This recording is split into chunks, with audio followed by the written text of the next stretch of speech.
Hola amigos, como bien sabéis todos, desde hace un tiempo han empezado a suceder una serie de rápidos acontecimientos en África Occidental, acontecimientos que afectarán lógicamente tanto al continente como posiblemente a una gran parte del planeta. El corazón de las tinieblas ha empezado a latir para sí y por sí. Por eso hemos realizado una serie de cortos vídeos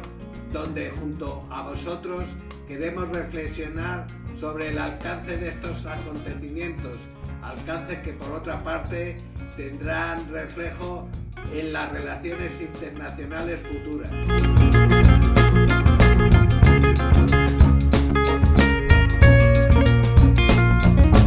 El levantamiento militar ocurrido en Níger el pasado 26 de julio sigue la estela de otros similares ocurridos en este mismo país en agosto de 2020 y mayo de 2021, en Burkina Faso en enero y septiembre de 2022 y en Guinea en septiembre de 2021. Todos estos golpes de Estado, a diferencia de los que se venían produciendo en estos y otros países africanos y que han servido para intensificar el saqueo neocolonial o de poner a líderes no lo suficientemente dóciles a sus intereses, han venido señalando a las potencias occidentales, fundamentalmente a Francia y Estados Unidos, como responsables de la sangrienta presencia de grupos islamistas, así como del expolio de sus recursos. Siglos de colonialismo, de esclavitud y saqueo de las materias primas de un país inmensamente rico, de miseria de su pueblo, de asesinato de líderes antiimperialistas, de imposición de gobiernos títeres y de ocupación militar, han convertido a Níger en el país del mundo con el índice de desarrollo humano más bajo y con tendencia a empeorar cada año, siendo también el cuarto con la tasa de mortalidad infantil más elevada. Hay que recordar que desde 1922 hasta 1960, Níger fue colonia de Francia, un país que impuso su dominio a sangre y fuego. Llegó la independencia y desde entonces se han sucedido los golpes de Estado mientras sus recursos eran explotados por empresas extranjeras, sobre todo por la francesa Areva Orano. Un dato esclarecedor: el uranio de Níger contribuye a generar cerca del 40% de la producción eléctrica de Francia, mientras que el 89% de la población nigerina carece de electricidad. Además de exportar a Francia y otras potencias occidentales uranio y oro a precios irrisorios, malversar masivamente fondos públicos y aumentar la influencia de Francia y de Estados Unidos en su país, el derrocado gobierno del general Bazoum ejercía una función central. Era el coordinador de políticas de seguridad y control migratorio del Sahel para la Unión Europea. En 2021 había ganado las elecciones en medio de acusaciones de fraude por líderes opositores, pero ello no le impidió contar con el silencio cómplice de la comunidad internacional. El nuevo gobierno de Níger ha dicho basta. Firmemente apoyado por su pueblo, decidió dar el paso de suspender las exportaciones de uranio y oro a Francia, al tiempo que se unía a las decisiones de los gobiernos de Mali y de Burkina Faso de expulsar al embajador de Francia y a las tropas de ese país, a las que han seguido las del resto de países occidentales que venían parasitando a Níger. Pero debemos recordar algo no menos importante para la estabilidad de África. El saqueo de recursos naturales africanos por parte de las potencias coloniales vino acompañado en la última década de un reforzamiento de la presencia militar de los países de la Unión Europea y de Estados Unidos. Tras la destrucción a manos de la OTAN de Libia, el país con el índice de desarrollo humano más alto de África y que impulsaba importantes proyectos de soberanía africana, y tras el asesinato de Gaddafi en 2011, la estrategia del imperialismo occidental consistió en sembrar a los países del África subsahariana con los mismos yihadistas subcontratados que habían arrasado Libia, con su cruel ceremonia de caos, robos, violaciones y masacres. Sus débiles gobiernos eran así inducidos a pedir ayuda a las expotencias coloniales, que aprovechaban entonces para reforzar su presencia militar sin exterminar, obviamente, a sus criaturas. África parecen decididos a ponerse en pie. La juventud africana parece determinada a impedir por fin que su futuro dependa de ayudas al desarrollo, de la caridad de ONGs al servicio de las grandes empresas que saquean sus países o de arriesgar la vida en terribles viajes a través del desierto y el mar.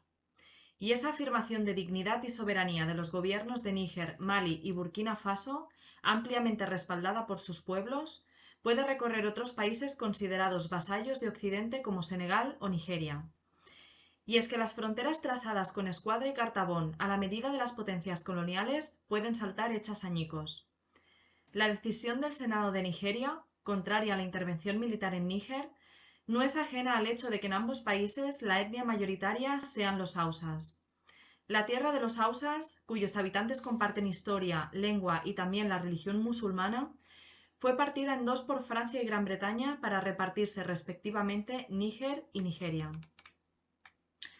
Para los pueblos de África, que desde su independencia persiguen fórmulas de unidad africana que fortalezcan su soberanía, sistemáticamente frustradas por el imperialismo euroestadounidense, favoreciendo golpes de Estado con gobiernos vasallos o asesinando a sus líderes como Patrice Lumumba, Amílcar Cabral o Thomas Sankara, entre otros. No es difícil reconocer a sus enemigos y aprovechar coyunturas internacionales, como la que ofrece la multipolaridad, situación esta que, sin implicar revoluciones socialistas, las únicas capaces de garantizar una soberanía popular real, sí pueden servir y de hecho sirven para impedir que la omnipotencia criminal del imperialismo decida todo y quede impune.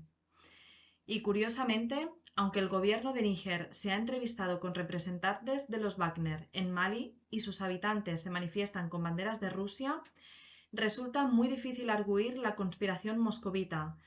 por cuanto este país no tiene intereses económicos ni siquiera embajada en el país africano. En la cumbre de la OTAN celebrada en Madrid julio del 2022, con la coalición del gobierno PSOE Izquierda Unida Podemos como anfitrión, se definió a África del Norte y el Sahel, este último incluido a propuesta de España, como zonas de interés estratégico, identificando como desafíos a la seguridad, el terrorismo y los flujos migratorios. Hay que recordar que desde la cumbre de Washington del 99, la OTAN identifica como motivo de intervención militar la inmigración incontrolada. El creciente papel de la OTAN en el norte de África ha recibido un impulso decisivo con la alianza económica y militar entre Marruecos e Israel, que incluye la cesión de derechos de prospecciones petrolíferas a empresas de la entidad sionista en aguas saharauis y la instalación de bases militares en el país alauita. La traición al pueblo saharaui fue consumada por el gobierno español en julio del 2022 al reconocer la soberanía de Marruecos sobre el Sáhara Occidental, vulnerando todo tipo de acuerdos y sentencias tribunales internacionales. Tras ello se restablecieron las deterioradas relaciones diplomáticas entre España y Marruecos. Pocos días después, la bestial intervención de la policía marroquí por encargo del gobierno español dejó decenas de muertos y 70 desaparecidos, que además impidió que las ambulancias atendieran a los heridos.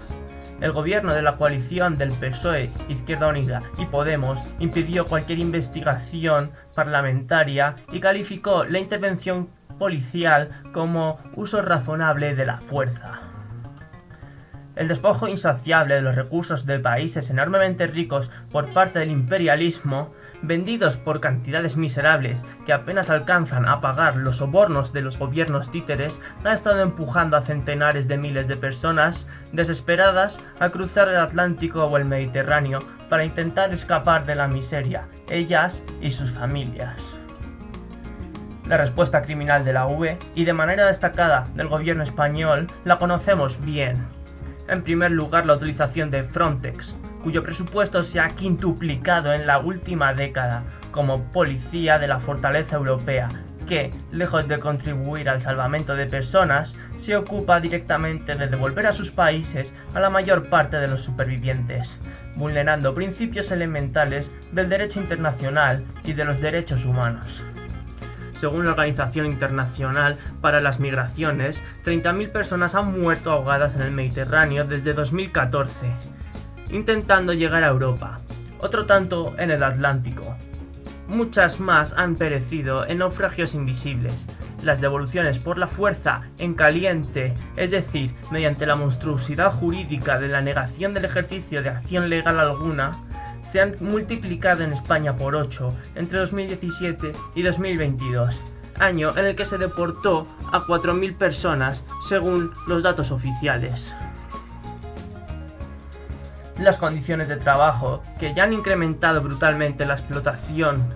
al conjunto de la clase obrera, son mucho más duras para los trabajadores y trabajadoras inmigrantes en la agricultura, en las empresas cárnicas, en la alimentación domiciliaria y en el resto de trabajos domésticos. Los salarios míseros y las malas condiciones laborales reproducen el hacinamiento, la desnutrición, las enfermedades de todo tipo y los accidentes laborales en situaciones de semi-esclavitud. El racismo y la xenofobia, antesala del fascismo, es la ideología que se instiga desde la burguesía para que la clase obrera autóctona no identifique a sus verdugos y busque en los sectores más explotados de su misma clase a los causantes de sus desgracias. Aún sin contar con garantías de que el nuevo gobierno de Níger pueda resistir las enormes presiones que está sufriendo, incluida la agresión militar o las decisiones políticas que pueda adoptar desde un Estado del centro del imperialismo como el Estado español, que además es cómplice de las discriminativas políticas migratorias europeas y del papel injerencista de Africom, con sede en la base de Morón, no cabe duda de que debemos desarrollar toda la solidaridad internacionalista con los dignos intentos de los pueblos de África de conquistar su soberanía y su independencia. Las recientes palabras del presidente de Burkina Faso, Ibrahima Traoré, muestran un difícil camino, pero lleno de esperanza. Necesitamos líderes africanos que dejen de comportarse como marionetas que bailan cada vez que los imperialistas tocan el instrumento. Y parafraseando a Thomas Sankara, un esclavo que no se rebela no merece piedad. Ante la posibilidad de que el imperialismo euroestadounidense o el occidente colectivo, directamente o a través de sus esbirros en la región, intente una vez más anegar en sangre los deseos de soberanía e independencia real del pueblo de Níger y de otros pueblos africanos, la coordinación estatal contra la OTAN y las bases hace un llamamiento a todo tipo de organizaciones que preconicen la solidaridad internacionalista para convocar conjuntamente movilizaciones para impedirlo. Desde la Coordinación Estatal contra la OTAN y las bases queremos públicamente declarar lo siguiente. Defendemos de forma inequívoca el derecho del pueblo del Níger y de todos los pueblos de África a tomar el control de sus recursos y defender su soberanía por los medios que estime oportunos frente a las potencias neocoloniales. Denunciamos las políticas criminales de saqueo de las riquezas del pueblo de Níger y demás países africanos por parte de las diferentes potencias neocoloniales de la Unión Europea y de Estados Unidos y de sus empresas multinacionales mantenidas durante décadas mediante la violencia, la extorsión y el soborno. Esas políticas son las responsables directas de la muerte prematura de millones de personas, de la miseria, la desnutrición y el analfabetismo, así como del éxodo de decenas de miles de personas que huyen buscando una esperanza de futuro en Europa. Acusamos a la Unión Europea de crímenes contra la humanidad por las consecuencias de la visión supremacista de la Europa fortaleza y su externalización de fronteras, dejando en manos de países que violan los derechos humanos la gestión de los flujos migratorios, como Turquía, Libia o Túnez. Crímenes son también las decenas de miles de personas ahogadas en sus aguas por la sistemática denegación de auxilio y devoluciones en caliente perpetradas por Frontex, con el apoyo directo del gobierno y los tribunales de justicia españoles. Condenamos al gobierno español como responsable de la matanza de decenas de personas perpetrada el 24 de junio de 2022 en la valla de Melilla, ejecutada por la policía marroquí por encargo suyo, así como a las fuerzas políticas e institucionales que han permitido que tan monstruoso crimen permanezca impune. Viva la lucha anticolonial y antiimperialista de los pueblos de África. Nativo o extranjera, la misma clase obrera. OTAN no, bases fuera.